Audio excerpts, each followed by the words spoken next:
पूज्य पंडित गया प्रसाद जी महाराज ने कहा 45 वर्ष के बाद ब्रह्मचर्य धारण करो, नहीं तो वासना का तूफान जवानी से भी ज्यादा तुम्हें नष्ट कर देगा।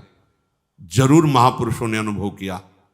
उनका 45 वर्ष में ब्रह्मचर्य धारण कर लो एकदम, इसके बाद फिर, क्योंकि इसके बाद आपका फाइनल आ रहा है, अब फाइनल की तरफ चल रहे हो। क्या आएगा? बुढ़ापा। बुढ़ापा का मतलब मृत्यु, किसी भी क्षण कभी भी आ सकती है। अब जब शरीर मृत्यु की तरफ जाने वाली अवस्था का है, अकाल मृत्यु तो कभी भी हो सकती है, आयु कभी भी समाप्त हो सकती है, पर क्रम से बता रहे हैं। आधी तो गई सोने में, बचपन गया बिल्कुल मूर्खता का अवस्था होती है, कुछ ज्ञान नहीं, सत असत का, शुभ अशुभ का, हित अहित का कोई ज्ञान नहीं रहता। जवानी आई तो भयंकर तूफान वासनाओं का। अब उतार आया तो जब बाढ़ घटता है, बाढ़ का पानी, तो बचता क्या है? कीचड़ बचता है ना। जवानी जब उतरती है तो क्या बचता है? कीचड़। वही गंदे संस्कार, वही गंदा चिंतन। आश्चर्य होता है, आश्चर्य होता है। लकड़ी लेके चल रहे, सीधे खड़े नहीं हो सकते, पर न भगवान के नाम से प्रेम है, न भगवत चर्चा से प्रेम, वही संसार की बातें, वही। आश्चर्य होता है, भैया अब तुम जाने वाले, थोड़ा तो कमा लो, राधा राधा बोल लो।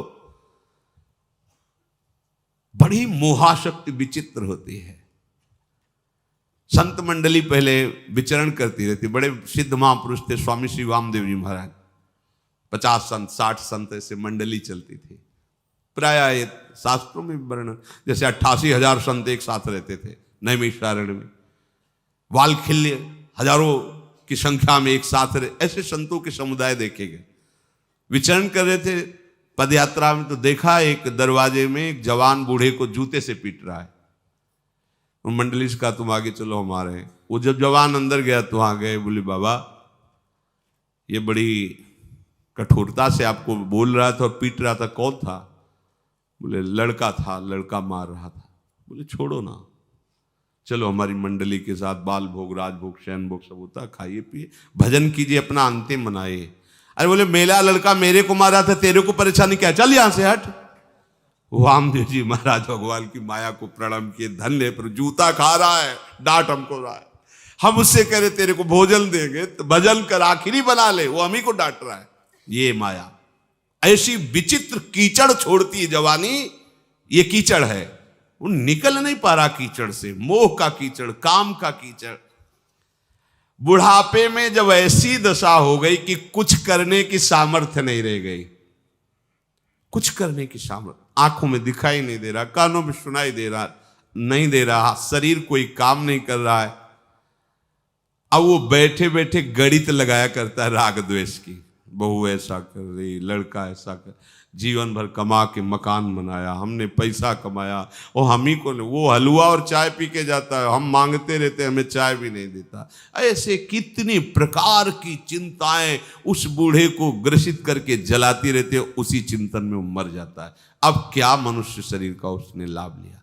इसी प्रहलाद जी कह रहे हैं, बीच की जो हमारी आयु है, यौवन अवस्था से लेकर बुढ़ापे तक की, इसमें हमको अपने को संभाल लेना चाहिए। तो कौमार अवस्था से, पर अगर कौमार अवस्था में ना हो तो ये 20 से लेकर के 40, 45, 50 तक आप अपने ऐसे संस्कार बना लो कि आप शराब न पियो, मांस न खाओ, दूसरों की बहन बेटी की तरफ गंदी दृष्टि से मत देखो, जितना बन सके राधा राधा जप लो। जब आपको समय मिले, महीना 2 महीना 4 महीना में किसी तीर्थ में चले जाओ, एक रात्रि काट के आ जाओ।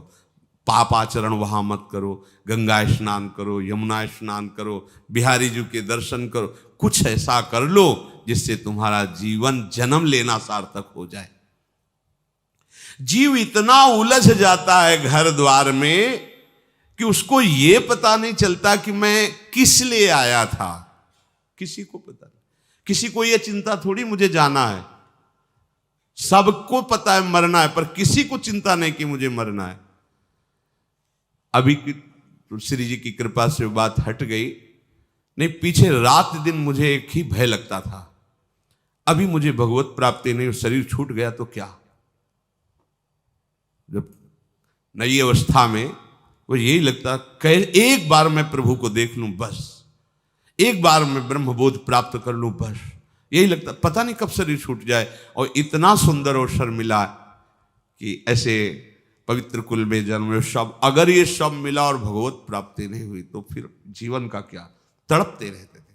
बस ये भय एक लग गया था, इसीलिए खाना पीना सब बेकार, एक भय लग गया कब शरीर छूट जाए, पता नहीं कब शरीर, और भगवत साक्षात्कार नहीं हुआ। केवल ज्ञान की बातें बोलने से थोड़ी कल्याण होता है, उसका अनुभव करने की जरूरत है।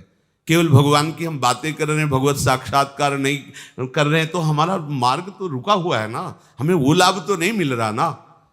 भाई ऐसा मत करो, हाथ जोड़ के कह रहे हैं, मत करो। ये अवसर जो मिला है फिर पछताओगे, नहीं मिलेगा अवसर जो अभी मिला है, ये आगे नहीं मिलेगा। मान लीजिए जो पीछे सौभाग्य मिला अपने लोगों को, वो धीरे धीरे खत्म हो रहा है।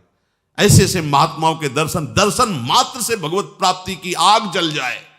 ऐसे धुरंधर ब्रह्मबोध संपन्न महापुरुष, गंगा किनारे एक से एक बैरागी ब्रह्मबोध संपन्न महापुरुष, एक से एक भजनानंदी ब्रज में एक से एक महापुरुष, धीरे धीरे अंतर्ध्यान होते जा रहे हैं। बच रहे हैं अपने लोग जिनका उद्देश्य भगवत प्राप्ति नहीं समझ में आ रहा। कैसी बात बनेगी?